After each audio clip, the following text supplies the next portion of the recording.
नमस्कार दोस्त, आज के लेक्चर में हम लोग समझेंगे basic chemistry class 9th 10th 11th and 12th के लिए बहुत इंपॉर्टेंट होने वाला है ये लेक्चर। बेसिक केमिस्ट्री में मैंने 2 लेक्चर आपको दे दिए हैं और इसमें लेक्चर आएंगे। कोशिश करता हूँ दूसरे तीसरे दिन में एक लेक्चर डालता हूँ, पर डे लेक्चर नहीं डाल रहा हूँ क्योंकि अन्य सब्जेक्ट हमारे डिस्टर्ब हो जाते हैं, तो दूसरे तीसरे दिन एक लेक्चर देता हूँ। लगभग 15-20 लेक्चर एक महीने में क्लियर हो जाएंगे और जैसे एक महीने में सभी लेक्चर क्लियर होते हैं, यदि आप पढ़ लेते हैं विधिवत रूप से, तो मेरा प्रॉमिस है आपको बेसिक केमिस्ट्री एकदम केमिस्ट्री की नींव अच्छी तरीके से आने लगेगी। तो इससे पहले लेक्चर में हमने आपको बता दिया था पॉजिटिव और नेगेटिव निकालना, यानी बाह्यतम कोश में इलेक्ट्रॉन। तो एक चर्चा हम जैसे कर लेते हैं कैसे हमने इससे पहले जो बाह्यतम कोश के इलेक्ट्रॉनों को निकालना सीखा था। देखें भैया, जैसे हमने आपको बताया था आयरन जो होता है, आयरन Fe है, Fe में क्या होता है 2 8 8 और 18 को लिखते हैं भाई, 2 8 18 हो गया, परंतु इसका परमाणु क्रमांक होता है 26। इसका परमाणु क्रमांक कितना होता है 26। तो 2 8 18 हो गया, 18 और 8। अब देखिए यहां से देखा जाए तो बाह्यतम कोश में कितने इलेक्ट्रॉन है 8 है, परंतु ये हमारे इसका मतलब ये तो 8 इलेक्ट्रॉन है तो पूर्ण रूप से स्थायी हो गया। तो इसकी चर्चा, इसको ज्ञात करने के लिए हम लोग एक कार्य करते हैं, इसका इलेक्ट्रॉनिक विन्यास करते हैं। तो इलेक्ट्रॉनिक विन्यास का मैंने फार्मूला बताया है, होता है 1s2 1s2 2s2 2p6। इससे पहले मैंने बता दिया है 3s2 3p6 3s2 और 3p, थोड़ा डाउट हो रहा है, एक बार देख लेते हैं, क्योंकि 3s2 और 3p6 4s2 4s2 और 4s2 के बाद आएगा 3d 5 या 6। देख लेते कितना भाई, 2 2 4 4 6 10 10 18 और 18 और 8, यहाँ पर 6 आ जाएगा। तो देखिए बाह्यतम कोश में उपस्थित इलेक्ट्रॉनों की संख्या कितनी है। तो ये तो हमारा पहला कक्षा हो गया, ये टोटल ये प्रथम है और ये यहाँ से लेकर के यहाँ तक द्वितीय, और ये हमारा तृतीय कक्षा में आ गया। ये क्या है, ये तृतीय कक्षा में। तो बाह्यतम कक्षा में कितने इलेक्ट्रॉन हैं 2। तो हमारी बाह्यतम कक्षा में इलेक्ट्रॉनों की संख्या कितनी है 2, बस इसको हम देखते हैं। अर्थात जो आयरन हुआ इसकी ये पहली कक्षा, ये हो गया नाभिक, ये प्रथम कक्षा, ये द्वितीय कक्षा, ये तृतीय कक्षा और ये चतुर्थ कक्षा है। और जिस चतुर्थ कक्षा में 2 इलेक्ट्रॉन उपस्थित हैं, जिस चतुर्थ कक्षा में कितने इलेक्ट्रॉन उपस्थित हैं 2 इलेक्ट्रॉन उपस्थित हैं। तो यहाँ पर ये 2 इलेक्ट्रॉन उपस्थित, तो यही कहे जाते हैं इसके संयोजी इलेक्ट्रॉन। इन्हीं इलेक्ट्रॉनों को हम कहते हैं संयोजी इलेक्ट्रॉन। तो देखिए यही क्या करते हैं, भाग लेते हैं लुईस डॉट स्ट्रक्चर में। लुईस डॉट संरचना में इनका बहुत बड़ा महत्व रहता है। अदरवाइज वैसे हम निकालते तो बाह्यतम कक्षा में 8 निकल रहे थे, तो हम जब इसका इलेक्ट्रॉनिक विन्यास करेंगे तो हमारे बाह्यतम कक्षा में इलेक्ट्रॉन आसानी से हम प्राप्त कर सकते हैं, क्योंकि चौथी कक्षा सबसे बाहर होगी ना। पहली ये हो गई, दूसरी ये, तीसरी ये, चौथी ये, तो यही चौथी कक्षा सबसे बाह्यतम कक्षा होगी जिसमें इलेक्ट्रॉनों की संख्या कितनी है 2। अतः यही जो इलेक्ट्रॉन बंध का निर्माण करते हैं और यही इलेक्ट्रॉन विद्युत चालन में भाग लेते हैं। विद्युत चालन में यही इलेक्ट्रॉन भाग लेते हैं जब इन्हें ऊर्जा दी जाती है, तब ऐसे नहीं लेते हैं। तो देखें अब इसको समझते हैं लुईस डॉट स्ट्रक्चर। देखें भैया ध्यान से, लुईस डॉट स्ट्रक्चर जिससे कहते हैं Lewis dot structure. Lewis dot structure यानी लेविस बिंदु संरचना, लेविस डॉट स्ट्रक्चर, जिसको कहते हैं LDC, कैसे LDS भी कह सकते हैं, LDS। तो देखिए LDS बनाने के लिए कुछ नियम हैं। तो पहले मैं आपको एक एग्जाम्पल देता हूं जिससे आपको समझ में आए। जैसे यहां पर हमने लिख दिया CO2, तो इसका लेविस डॉट स्ट्रक्चर कैसे बनता है, कार्बन के जो बाह्यतम इलेक्ट्रॉन होते हैं 1 2 3 4 बाह्यतम कोश में होते हैं, ऑक्सीजन के बाह्यतम कोश में होते हैं। थोड़ा मैं कलर चेंज करता हूं जिससे आपको बेटर तरीके से दिखाई पड़ता रहे। 2 मिनट लिए रुकेंगे भाई, थोड़ा मार्कर यूज कर लें। ठीक, ओके। तो यहाँ पर 1 2 3 सॉरी 6 इलेक्ट्रॉन ना, तो 1 2 4 5 6, ठीक है। इधर भी एक ऑक्सीजन और इधर बना देते हैं, 1 2 3 4 5 6। इसमें सबसे पहले क्या करते हैं, ये जो इलेक्ट्रॉन होते हैं एक एक बंध से ऐसे जुड़ जाते हैं, ठीक है, एक एक बंध से जुड़ गए। ये पहला नियम होता है। फिर देखिए ऑक्सीजन के वैलेंस से 2 होते तो दोनों से इस प्रकार आराम से जुड़ जाते हैं। ये हमारा हो गया लुईस डॉट स्ट्रक्चर इसका। तो इसी को हमें समझना है, इसी को क्या करना हमें समझना है ध्यान से। इसको हम ऐसे भी बना सकते हैं 1 2 3 4, क्योंकि 4 इलेक्ट्रॉनों की इनके मध्य साझेदारी हो रही है। यहाँ पर C, फिर यहाँ पर भी 1 2 3 4, फिर O। इसके पास 2 इलेक्ट्रॉन युग्म है, इसके पास भी 2 इलेक्ट्रॉन युग्म है। इस प्रकार हमारा लुईस डॉट स्ट्रक्चर बनता है। परंतु इसे बनाने के लिए हमें समझने हैं कुछ बेसिक नियम, कुछ बेसिक कॉन्सेप्ट, कुछ नियम जिन पे आधारित है हमारा लुईस डॉट स्ट्रक्चर। तो देखें पहला नियम क्या है। सर्वप्रथम पहले नियम में क्या करते हैं, अणु में भाग लेने वाले, सर्वप्रथम अणु में भाग लेने वाले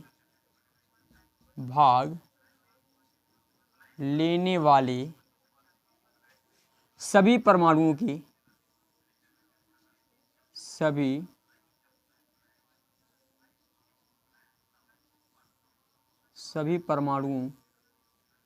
बाह्यतम, भाग लेने वाले सभी परमाणुओं के बाह्यतम कोश के इलेक्ट्रॉनों को, सभी परमाणुओं के बाह्यतम कोश के इलेक्ट्रॉनों को काउंट करते हैं, यानी गिनते हैं। ये पहला पॉइंट है। थोड़ा चलो वीडियो क्लियर आई। हाँ, दूसरे पॉइंट में क्या करते हैं, दूसरे पॉइंट में यदि यौगिक या अणु पर ऋण चार्ज है, ऋणात्मक चार्ज है, ऋणात्मक आवेश दिया हो तो इलेक्ट्रॉनों की संख्या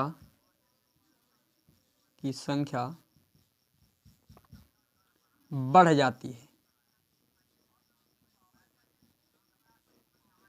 दूसरा, यदि यौगिक पर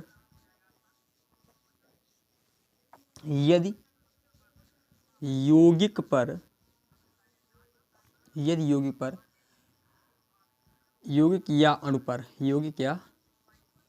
अणु पर धनात्मक चार्ज दे रखा हो, धनात्मक चार्ज यानी आवेश दिया हो तो उसी के अनुसार तो इलेक्ट्रॉनों की संख्या घटती है, तो इलेक्ट्रॉनों की संख्या उसी के अनुसार घटती है भी लिख सकते हैं, ठीक है। ये इसके पश्चात जो फिर आता है पॉइंट नंबर 4। पॉइंट नंबर 4 के पश्चात हम चयन करते हैं केंद्रीय धातु परमाणु का, केंद्रीय धातु परमाणु का चयन करते हैं, केंद्रीय धातु परमाणु का चयन करते हैं। और फिर अगले स्टेप में केंद्रीय धातु परमाणु से केंद्रीय धातु परमाणु से क्या करते हैं, सभी एक संयोजी परमाणुओं को एकल बंध से जोड़ देते हैं, एकल बंध से जोड़ देते हैं। फिर लास्ट में इलेक्ट्रॉनों को अष्टक नियम के अनुसार पूर्ण करते हैं।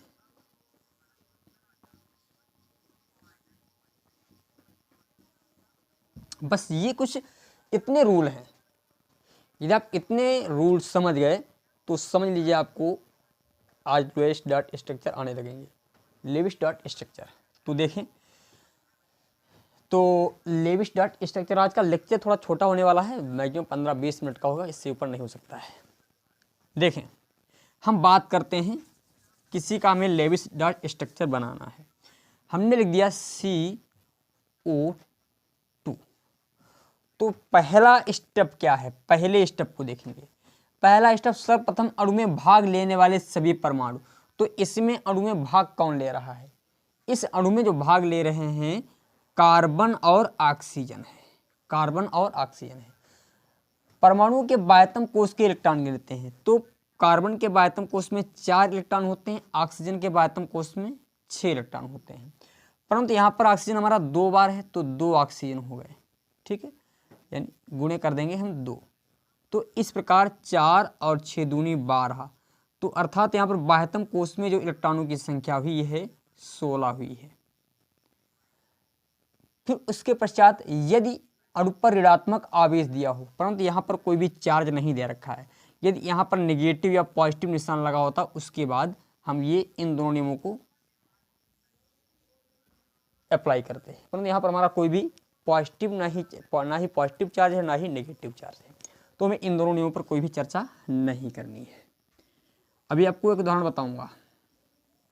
फिर CMF का चयन करते हैं। अच्छा, CMF का चयन कैसे करते हैं? थोड़ा मैं दिक्कत हो रही है, कट रहा है, मेरे लग रहा है।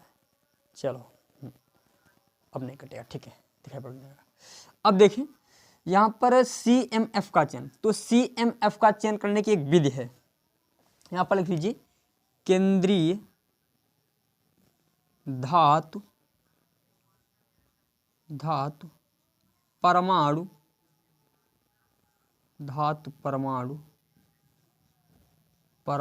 के रूप में उसे ही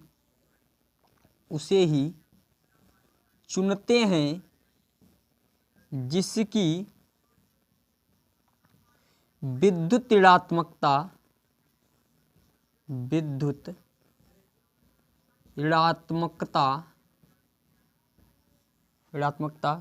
कम होती है। विद्युत ऋणात्मकता कम होती है। बस इसको जो है फॉलो करना पड़ेगा। अब हम कैसे जानेंगे विद्युत ऋणात्मकता किसकी कम होगी? तो बस कुछ स्टेप लिख लें यहाँ पर। ये कुछ मेन पॉइंट है, ये लिखते हैं क्योंकि इन्हीं पर आपका लेविस डॉट स्ट्रक्चर एकदम टिका हुआ है। यदि आपको ये समझ में आ गया तो आपको लेविस डॉट स्ट्रक्चर बिल्कुल अच्छी तरीके से समझ में आ जाएगा। देखें, तो पहला नियम क्या है, इसमें कैसे पहचानेंगे? किसी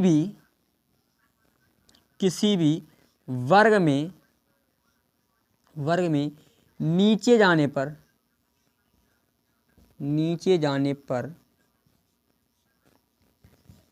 विद्युत ऋणात्मकता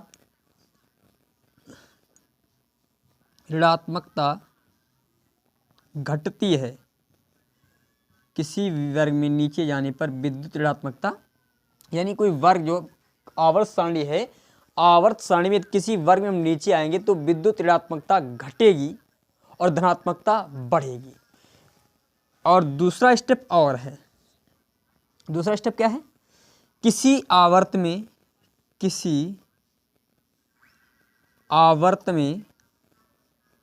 बाएं से दाएं जाने पर विद्युत ऋणात्मकता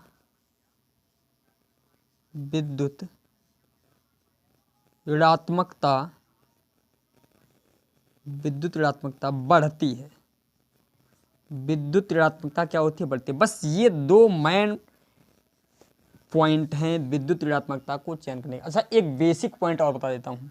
बेसिक पॉइंट ये नोट कर लेना, दिए हुए परमाणु में या दिए हुए यौगिक में जिसकी संख्या सबसे कम होती है, जो परमाणु सबसे कम बार होता है, उसे हम जनरली सी जो है केंद्रीय धातु परमाणु के रूप में चूज कर लेते हैं, जिसकी संख्या सबसे कम है।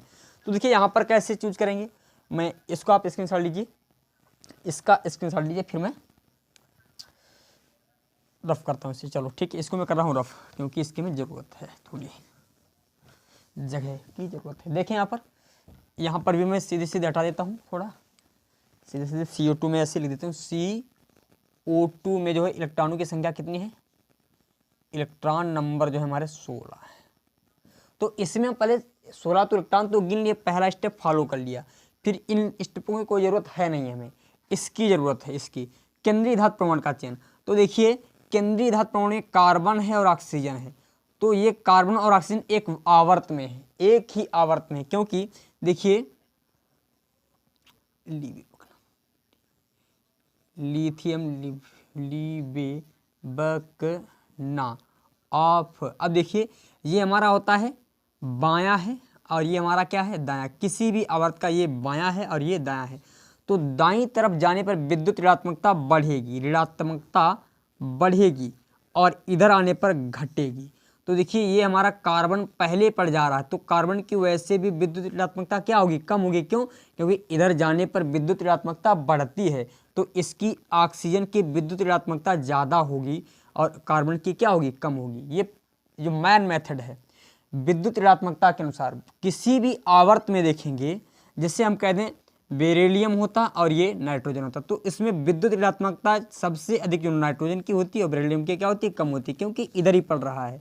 यानी किसी भी आवर्त में जो तत्व बाईं तरफ आते हैं उनकी विद्युत ऋणात्मकता कम होती है, जो तत्व जितने ज़्यादा दाईं तरफ होंगे उनकी विद्युत ऋणात्मकता उतनी ही अधिक होगी। इसी प्रकार यदि हम किसी आवर्त में ऊपर से नीचे जाएं, ऊपर से नीचे, तो हाइड्रोजन हलीना करे रब से फरियाद, तो विद्युत ऋणात्मकता यदि इसमें देखें, यदि मान लेते हैं हम ले लें पोटेशियम ले लें और ये ले लेते हैं सीजियम ले लिया, तो इसमें सीजियम क्या होगी, सीजियम की विद्युत ऋणात्मकता कम होगी, क्योंकि नीचे जाने पर, यहाँ पर उधर जाने पर बढ़ती, परंतु यहाँ पर नीचे जाने पर विद्युत ऋणात्मकता क्या होती है, घटती है। तो ये ज़्यादा इसकी विद्युत ऋणात्मकता कम होगी इसकी अपेक्षा। ये मेन पॉइंट याद रखें, ठीक है। अब देखें दूसरा पॉइंट हमने बताया था, इसकी संख्या को देखेंगे, तो कार्बन हमारा यहाँ पर अकेला है, ऑक्सीजन क्या है, 2 हैं, तो जिसकी संख्या कम होती है वो भी आपका जनरली यूज कर सकते हो CMF के रूप में, ठीक है। अब देखें यहाँ पर, इसको मैं थोड़ा रफ करता हूँ। अब इसके हम लुईस डॉट स्ट्रक्चर बनाने हैं, तो CMF तो हमने चूज कर लिया, कौन है हमारा, कार्बन है, कार्बन हमारा केंद्रीय धातु परमाणु है। अब देखिए फिर 2 ऑक्सीजन जुड़े हैं, एक ये ऑक्सीजन है और एक ये ऑक्सीजन है, ये पहला स्टेप। अब इसमें क्या करते हैं, जो बाह्यतम कोश में उपस्थित इलेक्ट्रॉन होते हैं उनको हम दर्शाते हैं, 1 2 और 5 6, यहाँ पर 6 होते हैं, इसके पास भी 6 इलेक्ट्रॉन, 1 2 3 4 5 6, इसके पास 4 होते हैं, 1 2 3 4। सबसे पहले क्या करते हैं, केंद्रीय धातु परमाणु से सभी एक संयोजी परमाणु को एकल बंध से जोड़ते हैं, तो हम एकल बंध से इन दोनों को क्या करेंगे, जोड़ देंगे। इसको भी एकल बंध से हमने जोड़ दिया, ठीक है, ये एकल बंध से जोड़ दिया। फिर इलेक्ट्रॉनों को अष्टक नियम के अनुसार पूर्ण करते हैं। अब अष्टक नियम के अनुसार देखेंगे क्या इसके पास, भाई जब एक बंध होता है, ध्यान रखना, एक एकल बंध कहीं पर होता है तो उसका मतलब एक इलेक्ट्रॉन की साझेदारी हो रही है, तो उसका मतलब क्या है, एक इलेक्ट्रॉन की साझेदारी। तो देखिए यहाँ पर 2 इलेक्ट्रॉन, एक नहीं 2 की मिस्टेक, बाय मिस्टेक, यहाँ पर सिंगल बॉन्ड के समय 2 इलेक्ट्रॉनों की साझेदारी होगी।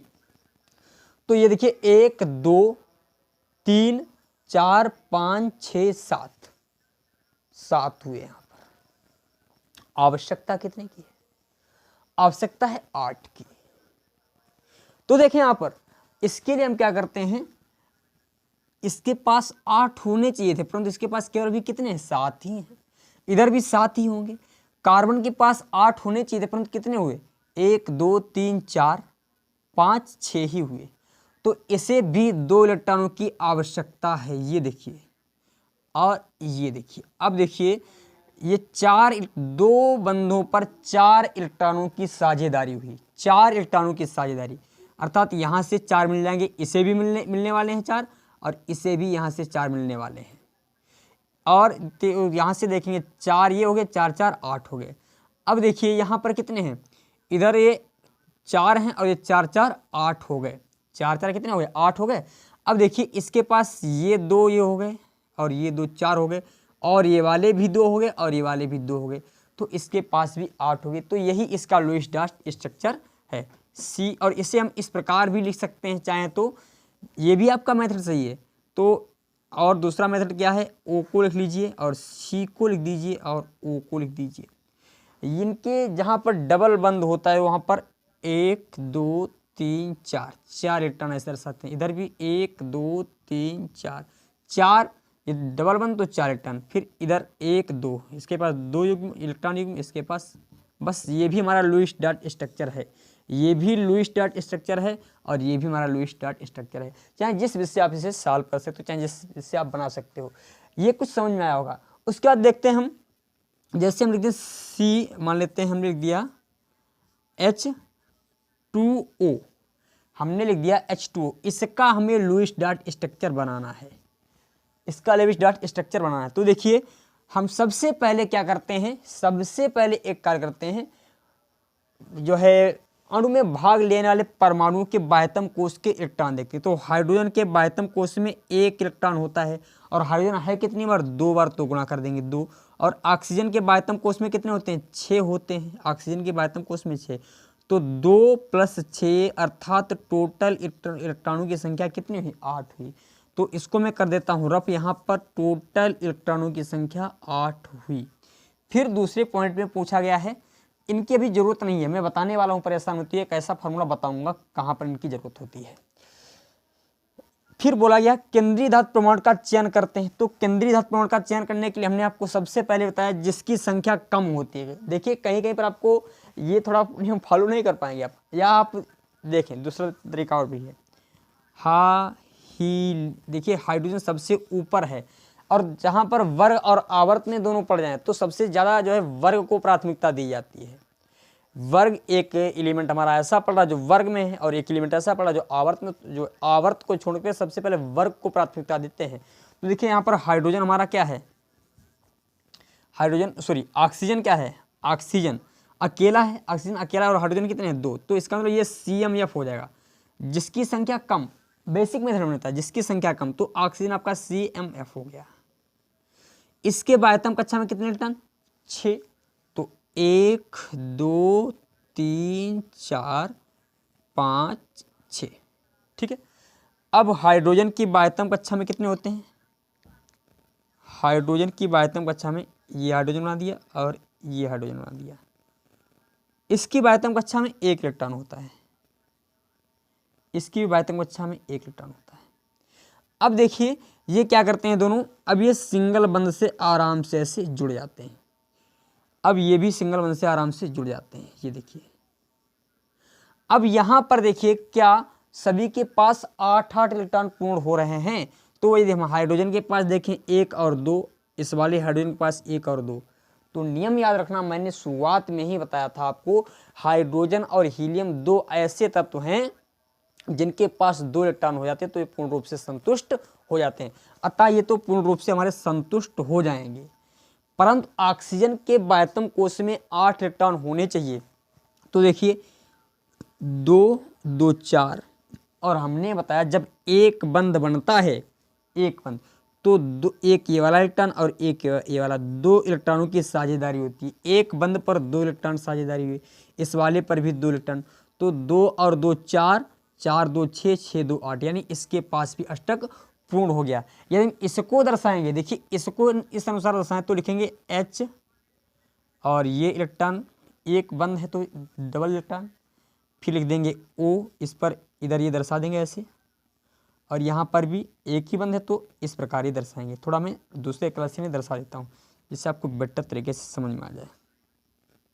ठीक है, ये देखिए, ये भी हमारा लुईस डॉट स्ट्रक्चर। सबसे प्राथमिकता इसको हम देते हैं, कारण इसका हम प्रयोग बहुत कम करते हैं, इसका प्रयोग सबसे ज़्यादा किया जाता है, समझ गए। और इसका प्रयोग बंद संरचना में बहुत ज़्यादा होता है। चलो, अब इसके पश्चात ये तो हमने कुछ समझे।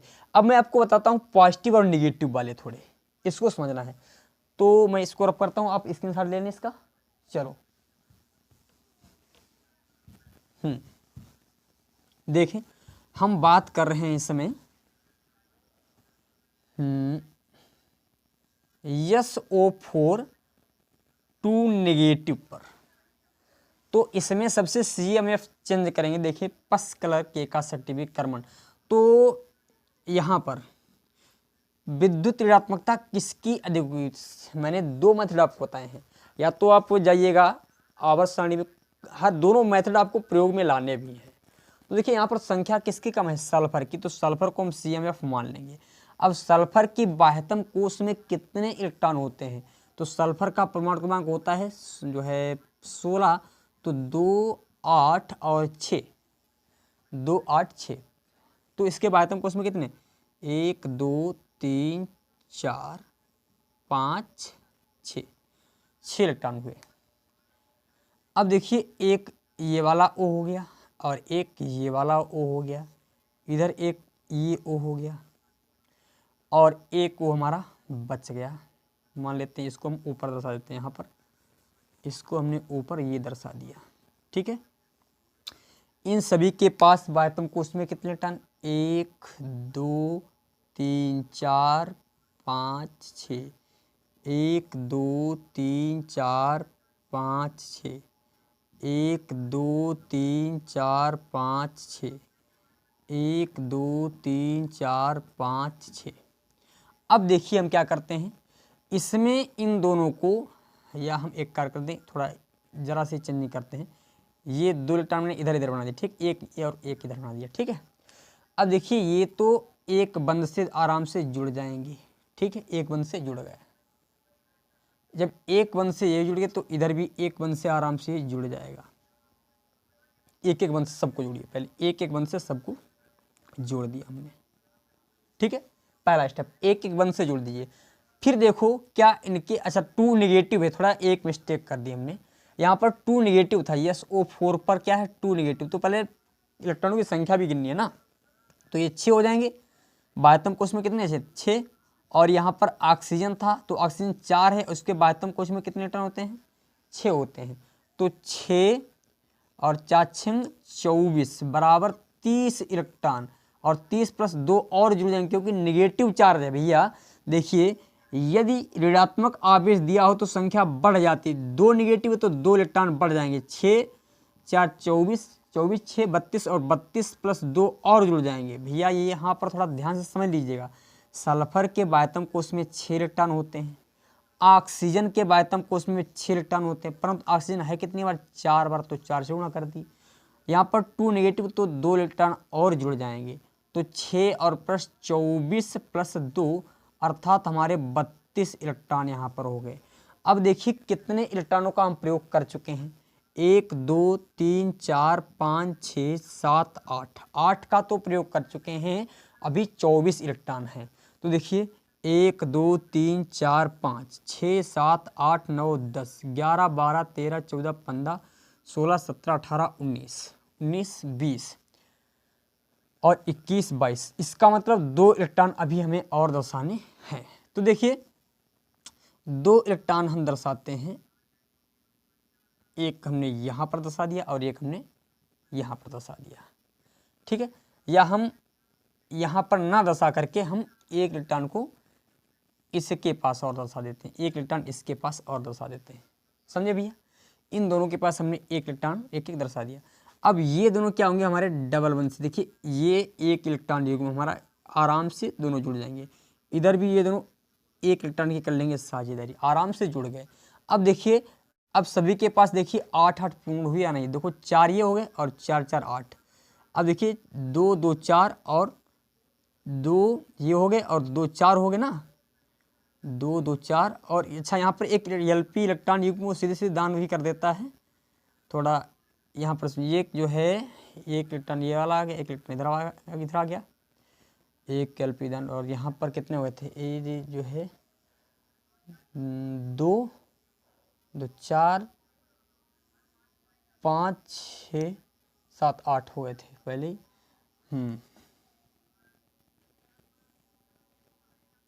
समझिए ठीक। अब यहाँ तक तो आप लोग समझ गए थे ध्यान से।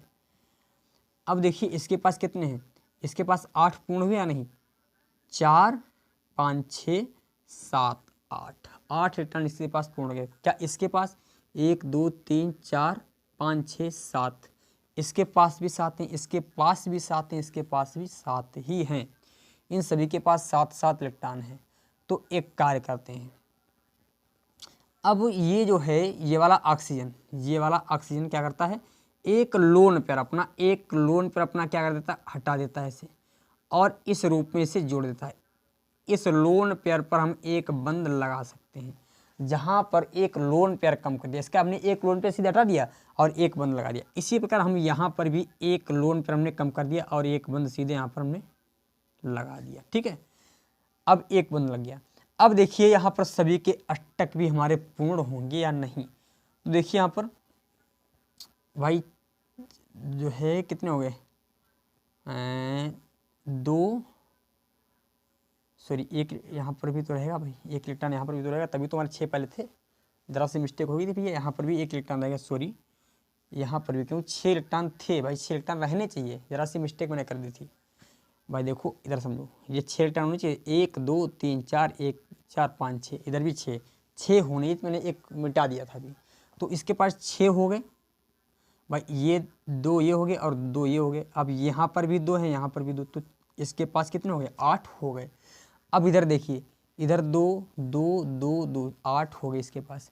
अब इधर देखिए ध्यान से, एक यहाँ पर भाई 1 1 2, यहाँ पर 1 1 2, यहाँ पर अब ध्यान से समझिए, यहाँ पर भी 2 2 4, यदि यहाँ पर भी 2 और 2 जोड़ दें तब तो इसके पास ज़्यादा हो जाए। परंतु यहाँ पर ये जो Lp हमने, ये जो बंध आपका बनाया गया है वो इसके नहीं है, ये हमने सिर्फ इस लोन पेयर को, जो आपका लोन पेयर बच रहा था उसको हमने ऐसे दर्शा दिया था, समझे, उसी लोन पेयर को हमने ऐसे दर्शा दिया था। ठीक है, अब इस पर 2 नहीं। अब देखिए जिनका जो बंध नहीं बना है भाई, कुछ हमारे इलेक्ट्रॉन ऐसे हैं जिसके, इनका देखो यहाँ पर एक इलेक्ट्रॉन ने जो बना, यहाँ पर भी एक इलेक्ट्रॉन बढ़ाया था भाई 6, ये देखिए ये भी बन गया और ये भी बन गया और ये भी बन गया, 6 7 8 इधर भी। तो ये 2 नेगेटिव था, तो एक इलेक्ट्रॉन देखिए नेगेटिव चार्ज वाले को हम यहाँ पर दर्शा, या ना दर्शाएं, इसको ब्रैकेट लगा दीजिए सीधे और इसके ऊपर 2 नेगेटिव लिख दीजिए, यही इसका लुईस डॉट स्ट्रक्चर हो गया। ठीक है, समझे यहाँ तक। अच्छा कोशिश कीजिएगा, ये बना सकते हो। थोड़ा एक और हम बताते हैं, थोड़ा इसमें ज़्यादा खिचड़ी हो गई है, परेशान मत, जैसे आप छोटे छोटे बनाना चाहिए, क्योंकि इसके में एक इसके बाद टॉपिक लाने वाला हूँ जो है LDC, कम से कम 50 फार्मूले आपको करवाऊँगा। थोड़ा ध्यान से समझिए, क्योंकि थोड़े जो टफ फार्मूले कुछ आते हैं तो आपको दिक्कत होगी। तो 50 पहले मैं बेसिक से लाऊँ, 50 फार्मूले अगले लेक्चर में लाऊंगा। कल टोटल LDC की बात होगी, LDC की बात, LDS की बात करेंगे, उसमें आप लोग सीखेंगे। तो एक हम और बताते हैं, जैसे देखिए C और N पर एक निगेटिव होता है।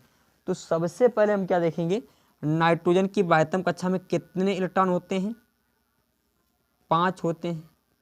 कार्बन की बाह्यतम कक्षा में 4 होते हैं और एक निगेटिव, तो एक इलेक्ट्रॉन और बढ़ जाएगा, अर्थात तो यहाँ पर हो गए 10 इलेक्ट्रॉन पूर्ण रूप से हो गए।